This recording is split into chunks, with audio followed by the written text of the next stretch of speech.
So, you did it. You passed your real estate exam. Huge congratulations. You are licensed and you are ready to hit the ground running. But hold on. Before you sign on the dotted line with a broker, you've got a massive decision to make. It's like a fork in the road, and the path you pick is going to shape your entire career.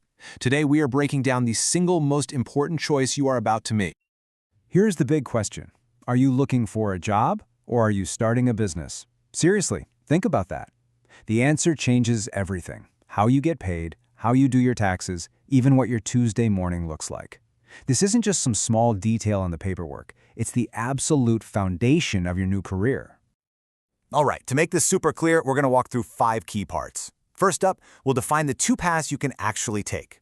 Then, we'll get into the nitty-gritty of the IRS rulebook that governs this whole thing. We'll see how those rules pop up in your broker agreement, and then what happens when your business grows and you want to hire help. And finally, we'll get real about the financial reality of being your own boss. Okay, let's dive right into part 1. This is the big fundamental choice. You absolutely have to understand these 2 roles before you even think about signing with a brokerage. First, we've got the employee. Now, this is the job model we're all familiar with, right? Your broker is the boss. They set your hours. They tell you which methods to use. Maybe they even assign you a desk in the office. You're getting a regular paycheck. Taxes are already taken out. It's a traditional structured job. And then there's this path, the one that's way more common in real estate, the independent contractor. This is you as an entrepreneur. In what's called a principal-agent relationship, your broker is the principal, sure, but you have a ton of freedom. You set your own schedule, you create your own marketing, you basically run your own business under their umbrella.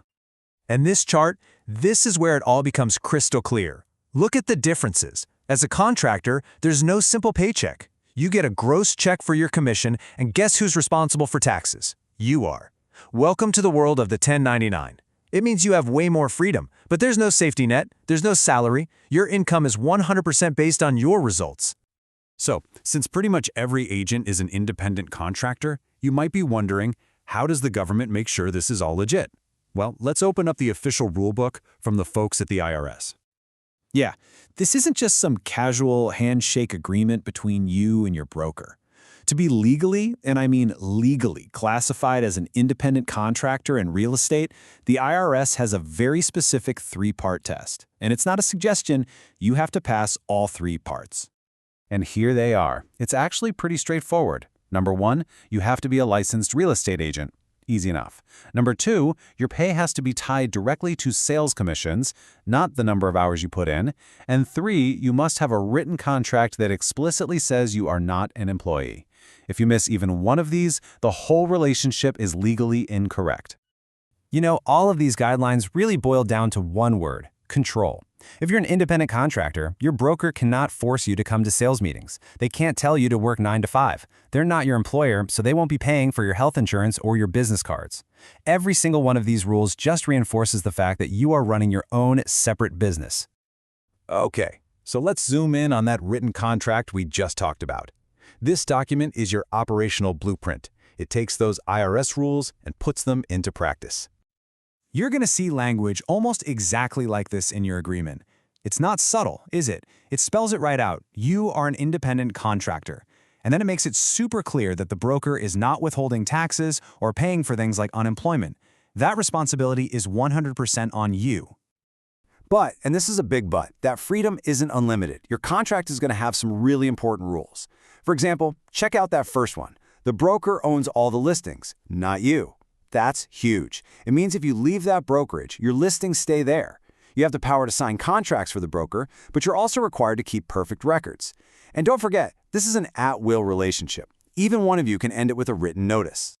So, let's fast forward a bit. Your business is booming, you're swamped, and you think, you know what, I need some help. But when you decide to hire your first assistant, you suddenly step into a brand new role with its own very strict rules. Okay, this is so important, so listen up. Your relationship with your assistant is not the same as your relationship with your broker. You're going to have a high level of control over what they do and when they do it.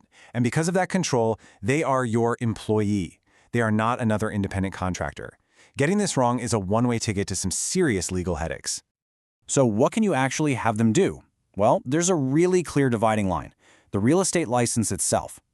Your unlicensed assistant can handle all the admin stuff. answering phones, scheduling appointments, managing the office, anything that supports the business. But the second a task requires a license, like showing a property or negotiating a contract term, they are legally forbidden from doing it. All right, let's get to the bottom line. Let's talk about what being your own boss, an entrepreneur, really means for your bank account. Because this is where the rubber meets the road. To really get how your brokerage sees you, you need to understand this term, desk cost. It sounds technical, but it's a super simple idea. The brokerage takes all its expenses for the year and divides it by the number of agents.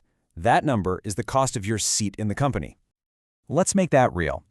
Let's say a brokerage has $300,000 in expenses and 15 agents. You just do the math. That's a desk cost of $20,000 per agent. What that means is you have to generate more than 20 grand in commission income for the company just for them to break even on you.